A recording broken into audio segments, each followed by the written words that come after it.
குர்ஆனினுடைய சிறப்பை பற்றியும் நபிகள் கோமான் ஸல்லல்லாஹு அலைஹி வஸல்லம் அவர்கள் அழகாக சொல்லுகிறார்கள். அதில் ஒரு 10 ஹதீசுகளை மட்டும் உங்களுக்கு நான் சொல்ல ஆசைப்படுகிறேன். பெருமானார் ஸல்லல்லாஹு அலைஹி வஸல்லம் இந்த குர்ஆனை குறித்து, தன் கையில் இருக்கிற இந்த குர்ஆனை குறித்து பெருமானார் பேசுகிற பொழுது சொன்னார்கள், இன்ன ஹாதல் குர்ஆன ஹுவத்தவா, உலகத்திலேயே மாபெரும் மாமருந்து அல் குர்ஆன் என்றார்கள்.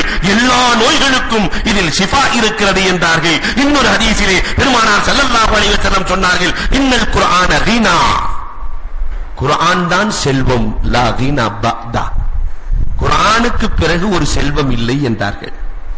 குர்ஆன் என்ற செல்வத்திற்கு பிறகு ஒரு செல்வம் இல்லை. ஆனால் நம் செல்வங்களை அந்த குர்ஆனுக்காக கொடுக்க நம் சமுதாயம் தயாராக இல்லை. குர்ஆன் என்பது வெறும் செல்வம்.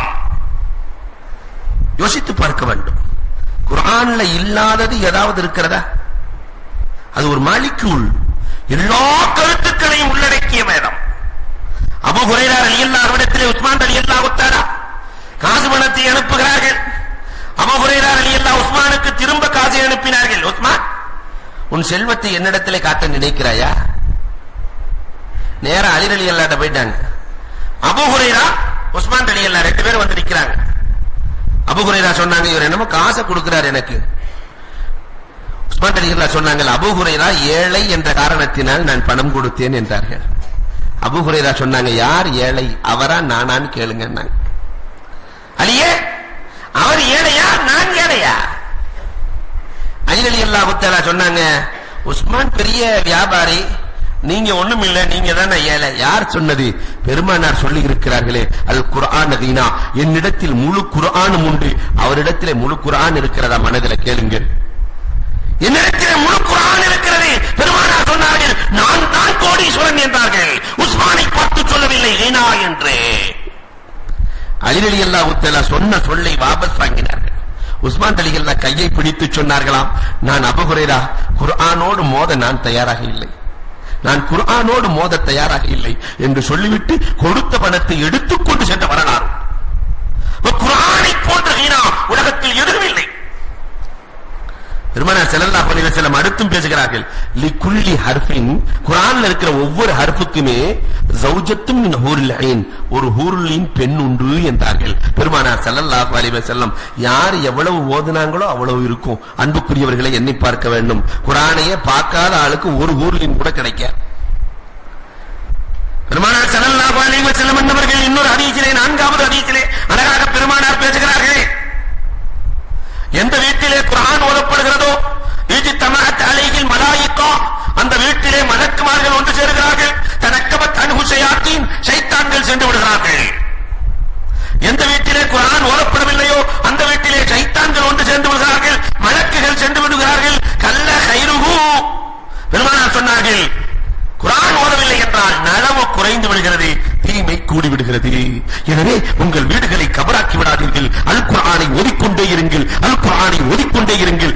நபிகள் கோமான் ஸல்லல்லாஹு அலைஹி வஸல்லம் சொல்கிறார்களே, எத்தனை பேர்கள் அல் குர்ஆனை ஓதுகிறோம்? ரமலான் மாதத்திலே எத்தனை பேர்கள் ஓதுகிறோம்? பெருமானார் சொன்னார்கள், இன் ஹாதல் குர்ஆன மஅதுவத்துல்லாஹ், குர்ஆனை விட சிறந்த விருந்து உலகத்தில் கிடையாது. அல்லாஹ்வின் விருந்து அல் குர்ஆன். விருந்து கிடைச்சுன்னு சொன்னா KFCக்கு போனா என்ன வெட்டு வெட்டும்.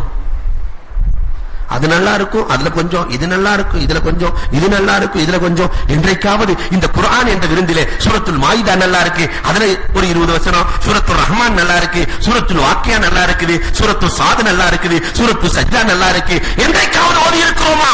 அல்லாஹ் சொல்லி காட்டுகிறான். பெருமானார் சொல்கிறார்கள், இன் ஹாதல் குர்ஆன மஅதுவத்துல்லாஹ், குர்ஆன் அல்லாஹ்வின் விருந்து.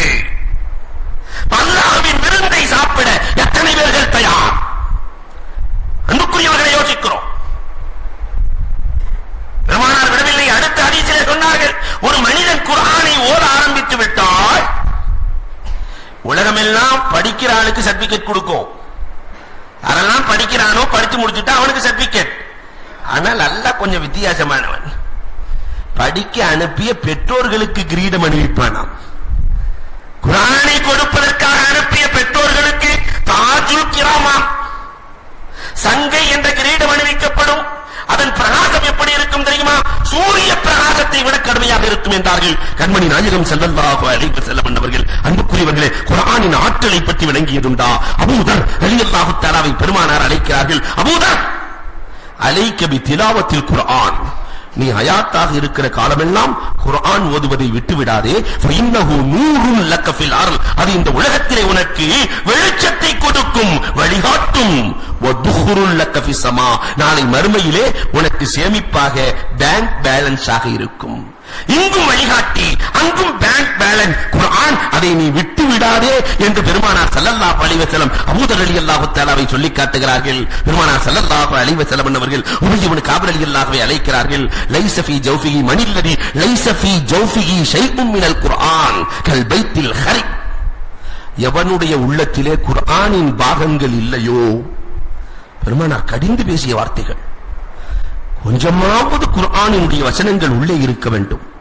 யார் உள்ளத்திலே குர்ஆனின் வசனங்கள் இல்லையோ இடிந்து போன வீட்டுக்கு சமம் என்றார்கள். கல் பைத்தில் ஹரிப், வாழ்ந்து வாழ்ந்து வாழ்ந்து கடைசியில குட்டிச்சவரா கிடைக்கும். இந்த கிராமங்கள் எல்லாம் போய் பார்க்கலாம், அந்த வீடு குட்டிச்சவரான வீடு, எதற்காவது பயன் இருக்கிறதா? இதை போன்றுதான் உள்ளத்திலே குர்ஆன் இல்லாத உள்ளத்திலே எந்த பயனும் இல்லை என்றார்கள் ஹுமான் நபிகள் கோமான் ஸல்லல்லாஹு அலைஹி வஸல்லம் அவர்கள். அதனாலதான் சஹாபாக்கள், தாபிஈன்கள், தபா தாபிஈன்கள், இவங்க வரலாறுகளை எல்லாம் பாருங்க, பார்த்தா சின்ன சின்ன பிள்ளைகள் ஹாஃபிலாக இருப்பார்கள், சின்ன சின்ன பிள்ளைகள் ஹாஃபிலாக இருப்பார்கள். இமாமுனா ஷாஃபி ரஹ்மத்துல்லாஹி தஆலா அலைஹி 10 வயதிலே ஹாஃபில் குர்ஆனை மனனம் செய்தார்கள். வெறும் 10 வயசு பிள்ளை. இப்னு ஹஜர் ரஹ்மத்துல்லாஹி தஆலா அவர்களின் வரலாறுகளை கொஞ்சம் புரட்டி பாருங்கள். இப்னு ஹஜர் ரஹ்மத்துல்லா 9 வயசுல ஹாஃபில், 11 வயசுல ஹரம்ல தொழ வைத்தார்கள். மக்காவிலே காபாவிலே 11 வயதிலே தொழ வைத்தார்கள், வரலாறு சொல்கிறது. அன்புக்குரியவர்களை எண்ணி பார்க்க வேண்டும். இப்னு லப்பான் ரஹ்மத்துல்லாஹி தஆலா 5 வயசுல ஹாஃபில், 30 ஜுசுக்கள் மனனம், 5 வயதிலே 30 ஜுசுக்கள் மனனம். யோசித்து பார்க்கிறோம். முஹம்மது ரஹ்மத்துல்லா 13 வயசு. இமாம் அபூ ஹனீஃபா ரஹ்மத்துல்லா மஜ்லிஸுக்கு வர்றாங்க. நானும் வந்து உட்கார்ந்து கொள்கிறேன் என்கிறார்கள். அபூ ஹனீஃபா சொல்லுகிறார்கள், என்னுடைய இடத்திலே அமர்வதாக இருந்தால் ஹாஃபில்கள் மட்டும் தான் அமர வேண்டும். இவர் ஹாஃபில் இல்ல, வீட்டுக்கு போனார். 13 வயசு. அடுத்த வாரம் திரும்பி வருகிறார். நான் தான் போன வாரம் சொன்னேனே ஹாஃபில்கள் தான் என் மஜ்லிஸிலே அமர வேண்டும் என்று. முஹம்மது ரஹ்மத்துல்லா சொன்னாங்க, நான் ஹாஃபில் ஆகிவிட்டேன். ஒரு வாரத்தில் சரியாக 7 நாட்களில் 30 ஜுசுக்களை மனனம் செய்தவர்கள் இமாமுனா முஹம்மத் ரஹ்மத்துல்லாஹி தஆலா. நாம எத்தனை ஜுசுக்களை மனனம் செய்திருக்கிறோம்? நம்முடைய பிள்ளைகளுக்கு எத்தனை சூறாக்களை கற்றுக் கொடுத்திருக்கிறோம்? யோசிக்க வேண்டும். உலக வழிகாட்டியாக இருக்கிற அற்புத வழிகாட்டி திருக்குறளை மனப்பாடம் செய்ய வைக்கிற அளவிற்கு இன்றைக்கு நம்முடைய பெற்றோர்களுக்கு குர்ஆனை மனனம் செய்ய வைக்க வேண்டும் என்ற உணர்வே வரவில்லை.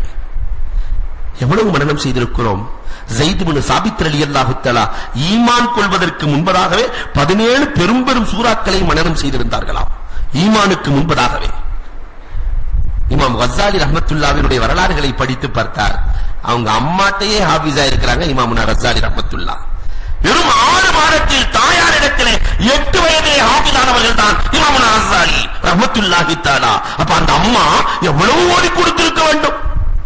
நம்ம அம்மாமார்கள் டிவியை போட்டு அப்படியே எத்தனை பாட்டை மனப்பாடம் பண்ண வச்சிருக்காங்க தெரியுமா? நம்ம அம்மா எல்லா நாடகத்தின் பாட்டும் இந்த பையனுக்கு மனப்பாடம், எல்லா சினிமா பாட்டும் இவனுக்கு மனப்பாடம். அல் குர்ஆனை கற்றுக் கொடுத்திருக்கிறோமா? அன்புக்குரியவர்களை யோசித்து பார்க்க வேண்டும்.